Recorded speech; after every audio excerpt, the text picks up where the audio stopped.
इस वक्त राना सनाउल्लाह साहब का जो पिछला एक निकालना, हाफिज सईद के दौर का साल पुरानी चीज निकाल कर उसको relevant banana, could doesn't make any sense. कि इस चीज को कहना कि साल पहले वो रा के थे, तो भाई साल सोए रहे हो आप। भारत ने हमेशा पाकिस्तान को निशाने पर रखा, दहशतगर्दी के इल्जामात भी हम पर लगाए, इसके साथ साथ पाकिस्तान को ही दहशतगर्दी का जो मास्टरमाइंड है वो करके दुनिया के सामने पेश करता रहा। सर हमेशा से, बल्कि शायद मैं तो अपने बचपन से ही सुनती आ रही हूँ, कुछ भी पाकिस्तान में होता है तो हम पहला नाम भारत का लेते हैं कि जी भारत की तरफ से हो रहा है। कि शायद ये लॉलीपॉप जो आप लोग हमें दिया करते थे आज से 10 साल पहले चल जाता था, आज से शायद 5-7 साल पहले भी ये चलता था, लेकिन अब ये नहीं चलता। लोग छोड़कर जा रहे हैं इस वतन को। नौजवान तबका जो हुनरमंद है, पढ़ा लिखा है, बाशऊर है, वो इतना दिल बर्दाश्ता और मायूस है कि वो किसी और मुल्क में चले जाना चाहता है कि जहाँ पर उसको रोज़गार मिल सके अपने मुस्तकबिल के लिए, अपने ख़ानदान के लिए। ये बड़ा अफसोसनाक पहलू है। दुबई में भी आपको वो समझते तो नहीं इंसान, मुझे पता है आपको, वो रफीक मस्कीन लफ्ज उन्होंने आपके लिए रखे हुए हैं। आपने पहले क्या कर लिया? और किसी ने ये नहीं कहा कि पाकिस्तान का हाथ नहीं है, इंडिया जहां जाता है वो बम्बई अटैक आपके सामने लेके आ जाता है। जो वो किरदार है उसका नाम ये नहीं लेते, क्योंकि अगर वो लें उसका नाम तो फिर उस पे इनके ऊपर अपनी इनकी गलतियां जो है, कोताहियां सामने आ जाती। हेलो फ्रेंड्स, जय हिंद। हिंदुस्तान स्पेशल में आपका स्वागत है। दोस्तों, आतंकवाद के लिए पूरी दुनिया में बदनाम पाकिस्तान ने अब भारत के खिलाफ एक नया प्रोपेगेंडा शुरू किया है। पाकिस्तानी गृह मंत्री राणा सनाउल्लाह ने अपनी जनता को ही बेवकूफ बना दिया है और पाकिस्तान की बिगड़ी हुई अर्थव्यवस्था से ध्यान हटाने के लिए एक डोजियर का जिक्र किया है। पाकिस्तान का आतंकी सरगना हाफिज सईद के घर के बाहर बम धमाके का 1 साल के बाद पाकिस्तान का प्रोपेगेंडा किसी को हजम नहीं हो रहा। यहां तक कि पाकिस्तानी मीडिया इस बयान पर हंस हंस कर लोटपोट हो रहा है और ये चर्चा कर रहा है कि क्या हमारे सोए हुए नेताओं को 1 साल के बाद इस धमाके की याद आई। पाकिस्तानी मीडिया ये भी बता रहा है कि शायद चीन के कहने पर पाकिस्तान ने यह बयान दिया हो, क्योंकि चीन आजकल भारत के दबाव के चलते काफी परेशान दिखाई दे रहा है। पाकिस्तानी मीडिया खुद अपने गृह मंत्री के प्रेस कॉन्फ्रेंस में दिए बयान से हैरान परेशान है। सर हमेशा से, बल्कि शायद मैं तो अपने बचपन से ही सुनती आ रही हूँ, कुछ भी पाकिस्तान में होता है तो हम पहला नाम भारत का लेते हैं कि जी भारत की तरफ से हो रहा है। आज भी राना सनाउल्लाह साहब ने जो स्टेटमेंट दी है भारत के बारे में, उन्होंने कहा जी मेरे पास एविडेंस है, मैं लेकर जाऊंगा यूनाइटेड नेशन में, सारी कुछ बात की है।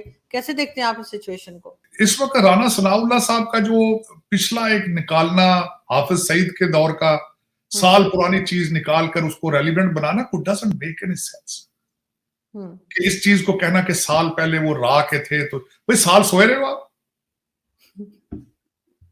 पहले जब आपके पास शवाहिद मौजूद थे तो उस वक्त अपने प्रोटेस्ट रिकॉर्ड कराते, पहले सो जाते हैं आप। आज आप उसको फिर निकाले। वो मुझे कोई डजंट मेक एनी, मेरे दिमाग में कोई उसको, it's not that big deal मेरे ख्याल। इस वक्त टाइमिंग सनाउल्लाह साहब की ऐसी है कि वो इस वक्त कोई ऐसी चीज चाहते हैं, पाकिस्तानी हुकूमत कोई ऐसी चीज चाहती है जिससे लोगों की तवज्जो इकॉनमी से हट सके। और इमरान खान साहब के ये जो सियासी इंतशार है, यहां से तवज्जो हटाई जा सके। ये जिसका आज उन्होंने जो प्रेस कॉन्फ्रेंस की, ये वाकया काफी पुराना है, इसकी इन्वेस्टिगेशन सामने आ चुकी है। बल्कि इसमें मैं एक सबसे बड़ी जो बात बताऊंगा, इसमें एक ऐसा इसके अंदर एक किरदार था जो 2 हफ्ते पहले माइंड चेंज करके जाके उसने पुलिस को और सब लोगों को 2 हफ्ते पहले बता दिया था कि ये इस तरह का धमाका होने वाला है।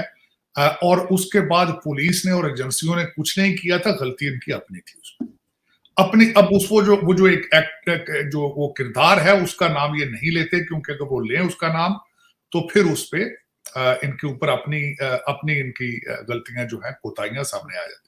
वो उन्होंने कुछ तो लेकिन सर वो तालिबान के बारे में कोई इस तरह की स्टेटमेंट नहीं दे रहे। मैंने आज जब मैं इस पे रिसर्च कर रहा था टीटीपी पे, 1 साल के अंदर उन्होंने 113 आपके सूबा साध के पुलिस वाले मार दिए हैं तालिबान। 113। उस पे तो कोई स्टेटमेंट नहीं आ रही किसी की, कोई बोल ही नहीं रहा सर उस पे। कोई नहीं बोल रहा, बिल्कुल।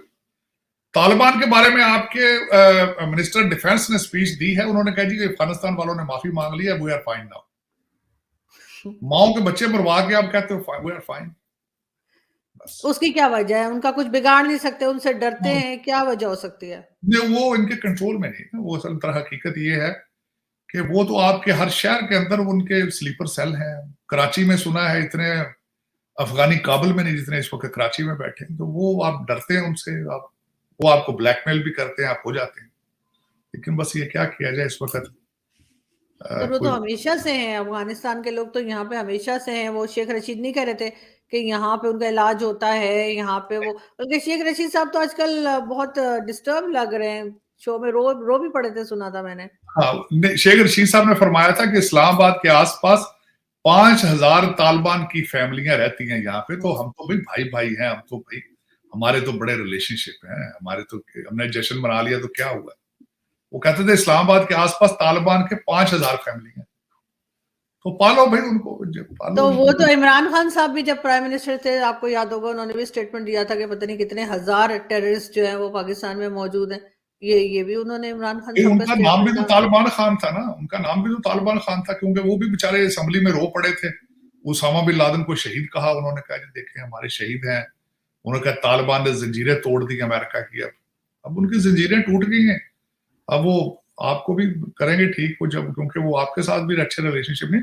मैंने आपको कई दफा कहा है कि आरजू वो आपसे इतनी नफरत करते हैं जिस तरह बंगाली आपसे नफरत करते हैं। वहां जो हर मसला है अफगानिस्तान का, उसका वो समझते हैं आपका क्रिएट हुआ है, तो वो they don't want to see you at all.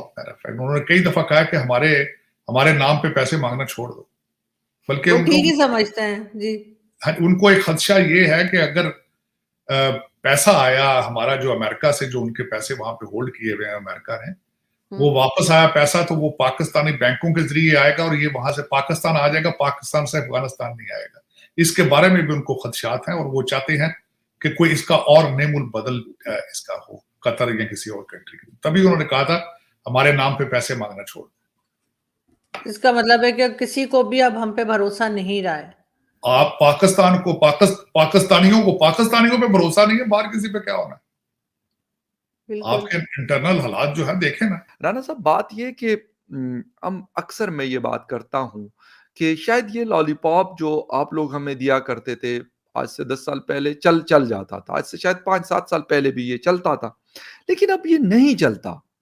आप बेशक इंडिया पे इल्जाम लगाते हैं, आप बेशक अफगानिस्तान पे इल्जाम लगाते हैं, आप बेशक रशिया पे लगाते हैं, आप इजराइल पे लगाते हैं, आप ईरान पे लगाते हैं, आप अमेरिका पे लगाते हैं, चीन पे लगाते हैं, या जिस पे भी लगाते हैं।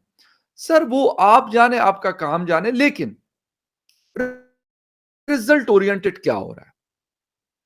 उनको सपोर्ट कहां से मिल रही है? क्या आपको नहीं लगता कि उनको अफगान तालिबान की सपोर्ट हासिल है? आपको मुझसे ज्यादा बेहतर आपको पता है